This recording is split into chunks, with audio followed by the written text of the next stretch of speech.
Right now, somewhere in the world, there is a person who remembers you vividly. They remember the exact thing you said, the way your face looked when you said it, the afternoon light on the wall behind you, and you have completely forgotten they exist. This is one of the strangest, quietest facts about being a human being. Memory is not a mirror. It is not a fair exchange. When two people share a moment, two completely different versions of that moment get stored. And sometimes one person keeps the whole thing, and the other person keeps nothing at all. You are walking around with a memory bank that is full of holes you cannot see, and other people are walking around carrying detailed memories of you that you will never know about. Think about the kid who sat next to you in 3rd grade, the one whose name you cannot quite recall. There is a non-trivial chance that somewhere, right now, that person remembers a sentence you said in 1998. It changed how they saw themselves. Think about the stranger who was kind to you for 30 seconds, on a train, in a hospital waiting room, on the worst day of your life. You have forgotten their face. They have not forgotten yours. Think about the cashier you saw every weekday for 2 years. You said hello. You said thank you. You knew the rhythm of their voice. Now you cannot picture them.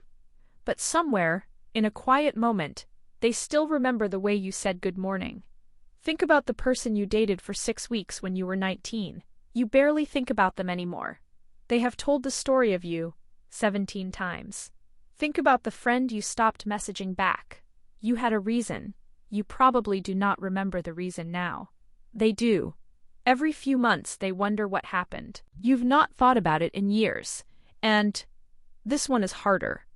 Think about a person you may have hurt without realizing. A sentence you do not remember saying. A door you closed without thinking. Somewhere that moment is still being replayed. Neuroscientists have a name for this. They call it the encoding asymmetry of episodic memory. Here's what is happening. Your brain does not store memories evenly. It stores the moments where something inside you changed, where an emotion spiked, where a belief shifted, where a wound opened. Everything else is compressed, blurred, or deleted. So a moment that was, for you, just a Tuesday, was, for the other person, the day they decided something about themselves. They encoded it deeply. You encoded almost nothing. The kicker: research on autobiographical memory shows that emotionally significant moments get rehearsed. The person who remembers you keeps replaying that scene, and every replay strengthens it. Meanwhile, your version was never rehearsed, so it dissolved. Now, turn it around. You also remember people who have forgotten you. That teacher whose one sentence you have carried for 20 years. They do not remember saying it. The friend whose small cruelty still occasionally surfaces in the shower. They have moved on entirely. The person who saw you on your worst day and was gentle. They think of it, if at all, as a Tuesday. You are someone's vivid memory right now, and someone is yours. The two lists do not match. They were never going to match. This is the strange, soft architecture of being a person. We are all walking around as the protagonists of our own story, and as minor characters, vivid or forgotten, in thousands of other people's stories. The version of you that lives in someone else's head is real. It exists. You cannot edit it.